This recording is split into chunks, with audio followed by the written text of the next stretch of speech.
السلام علیکم ورحمۃ اللہ وبرکاتہ۔ نحمده ونصلی علی رسولہ الکریم، اما بعد فاعوذ باللہ من الشیطان الرجیم، بسم اللہ الرحمن الرحیم۔ رب اشرح لی صدری ویسر لی امری واحلل عقدۃ من لسانی یفقہوا قولی۔ ناظرین، ہماری آج کی گفتگو کا موضوع ہے ہمدردی کا مہینہ۔ رمضان المبارک کو نبی اکرم صلی اللہ علیہ وسلم نے شہر المواسات کہا ہے۔ مواسات کا مطلب ہوتا ہے ایک دوسرے کی ہمدردی کرنا، ایک دوسرے کا دکھ بانٹنا، ایک دوسرے کی مدد کرنا۔ تو گویا یہ مہینہ اپنے اندر ہم سب کے لیے ایک سبق رکھتا ہے کہ جب بھوک کے تجربے سے ہم گزریں روزے کی حالت میں تو دوسروں کی بھوک کو بھی یاد کر لیں۔ جب ہم خود تھکاوٹ کا شکار ہوں، کسی بھی مشکل کا شکار ہوں، تو ہمیں اس وقت دوسروں کی مشکلات یاد آنی چاہیے۔ ارشاد باری تعالیٰ ہے انما المؤمنون اخوہ، کہ مومن آپس میں بھائی بھائی ہیں۔ گویا تمام اہل ایمان ایک بڑا خاندان ہیں۔ قرآن پاک میں ایک اور جگہ اہل ایمان کی صفت یہ بتائی گئی ہے وَيُؤْثِرُونَ عَلَىٰ أَنفُسِهِمْ وَلَوْ كَانَ بِهِمْ خَصَاصَةٌ، وہ اپنے نفسوں پر دوسروں کو ترجیح دیتے ہیں خواہ وہ خود بھوکے ہی کیوں نہ ہوں۔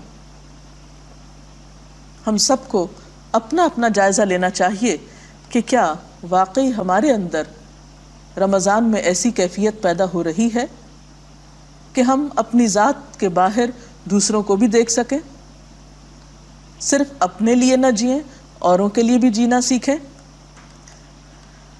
حضرت نعمان بن بشیر کہتے ہیں کہ رسول اللہ صلی اللہ علیہ وسلم نے فرمایا، تم مومنوں کو آپس میں رحم کرنے، محبت رکھنے اور مہربانی کرنے میں ایسا پاؤ گے جیسے ایک جسم ہو۔ جب جسم کا کوئی عضو دکھتا ہے تو سارے بدن کے اعضاء اس کے دکھ میں شریک ہو جاتے ہیں، اور بیداری اور بخار میں سارا جسم شریک رہتا ہے۔ اب سوال یہ پیدا ہوتا ہے کہ ہم دوسروں کی ہمدردی کس طرح کر سکتے ہیں؟ آپ صلی اللہ علیہ وسلم کی تعلیمات کا جب ہم جائزہ لیتے ہیں تو کچھ چیزیں نکھر کر ہمارے سامنے آتی ہیں۔ انہی کی روشنی میں ہم اس حکم پر عمل کرنے کے بارے میں سوچیں گے۔ تو اس میں پہلی چیز یہ ہے کہ ہمدردی کا ایک بڑا طریقہ ہے کھانا کھلانا، دوسرے کی بھوک مٹانا۔ قرآن پاک میں اللہ تعالیٰ فرماتے ہیں وَيُطْعِمُونَ الطَّعَامَ عَلَىٰ حُبِّهِ مِسْكِينًا وَيَتِيمًا وَأَسِيرًا إِنَّمَا نُطْعِمُكُمْ لِوَجْهِ اللَّهِ لَا نُرِيدُ مِنْكُمْ جَزَاءً وَلَا شُكُورًا۔ اور اللہ کی محبت میں مسکین، یتیم اور قیدی کو کھانا کھلاتے ہیں اور ان سے کہتے ہیں ہم تمہیں صرف اللہ کی خاطر کھلا رہے ہیں، ہم تم سے نہ کوئی بدلہ چاہتے ہیں اور نہ شکریہ کی توقع رکھتے ہیں۔ ایک آدمی نے نبی صلی اللہ علیہ وسلم سے پوچھا اسلام کی کون سی خصلت بہترین ہے، یعنی اسلام میں کون سی خوبی سب سے اچھی ہے؟ آپ نے فرمایا کھانا کھلانا اور ہر ایک کو سلام کرنا، خواہ اس کو تم جانتے ہو یا نہیں جانتے۔ حضرت عبداللہ بن عمر بیان کرتے ہیں کہ نبی صلی اللہ علیہ وسلم نے فرمایا کہ خدا رحمان کی بندگی کرو، لوگوں کو کھانا کھلاؤ اور سلام کو رواج دو تو تم سلامتی کے ساتھ جنت میں داخل ہو جاؤ گے۔ حضرت سعد بن عبادہ بیان کرتے ہیں میں نے عرض کیا اے اللہ کے رسول صلی اللہ علیہ وسلم کون سا صدقہ سب سے افضل ہے؟ تو آپ نے فرمایا پانی پلانا۔ تو اس سے اندازہ ہوتا ہے کہ اگر ہم واقعی دوسرے انسانوں کی ہمدردی کرنا چاہتے ہیں تو اس کے لیے ہمیں سب سے پہلے ان کی بنیادی ضروریات کے بارے میں سوچنا ہوگا۔ ہر شخص کو کھانے کی ضرورت ہے۔ ہمیں اپنے آس پاس دائیں بائیں اور قریب کے علاقوں میں سب سے پہلے دیکھنا چاہیے کہ ان میں کوئی ایسا شخص تو نہیں جس کو افطار میں کچھ میسر نہ آیا ہو، جس نے بغیر کچھ کھائے پیے روزہ رکھا ہو، کیونکہ بھوک کی تکلیف شدید تکلیفوں میں سے ہے۔ آپ صلی اللہ علیہ وسلم نے فرمایا کہ وہ شخص مومن نہیں جو خود تو پیٹ بھر کر کھانا کھائے اور اس کا پڑوسی اس کے پاس ہی بھوکا سو رہا ہو۔ یہ اسلام کے بالکل ابتدائی اور بنیادی اخلاق میں سے ہے۔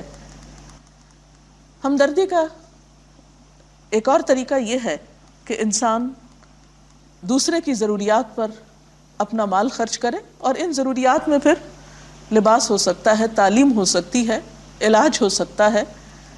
ہر شخص شعور رکھتا ہے، آنکھیں رکھتا ہے، اسے دیکھنا چاہیے کہ اس کے آس پاس کے لوگ کس چیز کے ضرورت مند ہیں، اور جہاں جو چیز ہو اس کے مطابق خرچ کرنا بہترین ہمدردی ہے۔ ہمدردی کا ایک اور طریقہ ہے کسی حقدار کو اس کا حق دلانا۔ ہمارے معاشرے میں بہت سے ایسے لوگ ہو سکتے ہیں جو اپنے بنیادی حقوق سے بھی محروم ہوں۔ اگر ہم کسی بھی طور پر ان کی کوئی مدد کر سکتے ہوں تو ایسا کرنا بھی ہمدردی اور غمخواری کرنا ہے۔ قرآن پاک میں اللہ سبحانہ وتعالیٰ فرماتے ہیں، پس اے مومن رشتہ دار کو اس کا حق دے، مسکین اور مسافر کو۔ یہ طریقہ بہتر ہے ان لوگوں کے لیے جو اللہ کی رضا چاہتے ہیں اور وہی فلاح پانے والے ہیں، یعنی کامیابی کا انحصار اسی پر ہے۔ حضرت ابو ہریرہ کہتے ہیں کہ نبی صلی اللہ علیہ وسلم نے فرمایا، بیوہ عورت اور مسکین کی خبرگیری کرنے والا اللہ کی راہ میں بھاگ دوڑ کرنے والے کی طرح ہے۔ آپ نے یہ بھی فرمایا کہ بیوہ اور مسکین کی خبرگیری کرنے والا اس شب بیدار کی طرح ہے، یعنی رات بھر جاگنے والے کی طرح ہے جو عبادت میں سستی نہیں کرتا، اور اس روزہ دار کی طرح ہے جو دن کو افطار نہیں کرتا، یعنی اتنی بڑی نیکی ہے۔ ایک اور حدیث میں حضرت ایاز فرماتے ہیں کہ آپ صلی اللہ علیہ وسلم نے فرمایا، 3 قسم کے آدمی جنتی ہیں۔ نمبر 1، وہ حاکم جو عدل و انصاف کرنے والا اور احسان کرنے والا ہو اور اس کو بھلائیوں اور نیکیوں کی توفیق دی گئی ہو۔ دوسرے، وہ شخص جو مہربان ہو اور رشتہ داروں اور مسلمانوں کے لیے رقیق القلب ہو، یعنی اس کا دل نرم ہو دوسرے انسانوں کے لیے۔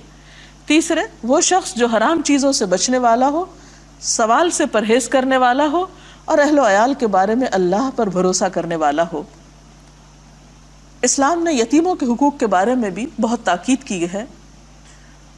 ہمارے اپنے ہی خاندان میں، ہمارے رشتہ داروں میں، ہمارے قریبی جاننے والوں میں کہیں نہ کہیں ایسے لوگ ہو سکتے ہیں جو ایسی پریشانی کا شکار ہوں، یتیمی کا شکار ہوں۔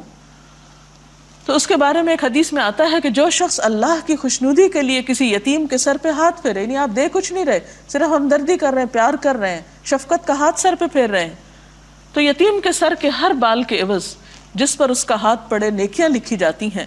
اور جو شخص یتیم بچی یا بچے کے ساتھ اس کی پرورش میں احسان کرے تو وہ اور میں جنت میں اس طرح ہوں گے جس طرح یہ 2 انگلیاں ملی ہوئی ہیں۔ آپ نے 2 انگلیوں کو ملا کر بتایا، یعنی ایسے بچے جن کا باپ فوت ہو چکا ہو، اگر کوئی شخص ان بچوں کے ساتھ احسان کا رویہ اختیار کرتا ہے، مثلا بعض اوقات کوئی شخص کسی بیوہ عورت سے شادی کرتا ہے، اس بیوہ عورت کے پچھلے شوہر سے بچے ہو سکتے ہیں، وہ باپ فوت ہو چکا ہوتا ہے، ایسے بچوں کو عموماً ہمارے معاشرے میں صحیح محبت یا کیئر نہیں ملتی، وہ ہمیشہ اپنے اوپر ایک بوجھ ہی سمجھے جاتے ہیں۔ ایسے بچوں کے ساتھ احسان کرنا، محبت کرنا، شفقت دینا، انہیں اپنے باپ کی کمی کا احساس نہ ہونے دینا، یہ ایک بہترین نیکی ہے۔ پھر اسی طرح ہمدردی اور غمخواری کے اس مہینے میں ہم لوگوں کی ایذا رسانی کو ان سے دور کر سکتے ہیں۔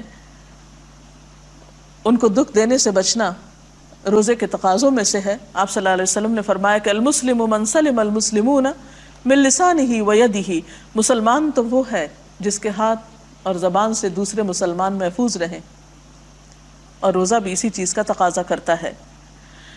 حضرت ابن عمر کہتے ہیں کہ نبی صلی اللہ علیہ وسلم نے فرمایا، مسلمان مسلمان کا بھائی ہے، نہ وہ اس پہ زیادتی کرتا ہے، نہ اس کو بے یار و مددگار چھوڑتا ہے، نہیں مصیبت میں اسے دیکھ کے خود بھاگ نہیں جاتا، مدد کے لیے آگے بڑھتا ہے۔ اور فرمایا، جو کوئی اپنے بھائی کی حاجت روائی کرے گا، یعنی اس کی مشکل میں کام آئے گا، اللہ تعالیٰ اس کی حاجت روائی کرے گا، اور جو کوئی ایک مسلمان کی مصیبت دور کرے اللہ تعالیٰ اس کی آخرت کی مصیبتوں میں سے ایک مصیبت قیامت کے دن دور کر دے گا. اور جو شخص مسلمان کی پردہ پوشی کرے گا اللہ تعالیٰ اس کی پردہ پوشی فرمائے گا. تو اللہ تعالیٰ سے دعا ہے کہ وہ ہمیں ہمدردی اور غمخواری کرنے کے اس مہینے میں حقیقی معنوں میں ایسا دل دے، ایسا احساس دے اور ایسی کوشش کی توفیق دے کہ ہم اس کا حق ادا کر سکیں. ایک شخص کب تک یتیم ہوتا ہے، مطلب کس ایج تک؟ ان کا سوال یہ ہے کہ ایک شخص یتیم کب تک ہوتا ہے. یتیم بالغ ہونے سے پہلے تک ہوتا ہے، بلوغت کے بعد یتیمی باقی نہیں رہتی. ناظرین، اس کے ساتھ ہی ہمارے آج کے پروگرام کا وقت ختم ہوتا ہے. کل تک کے لیے اجازت چاہتے ہیں. اللہ حافظ.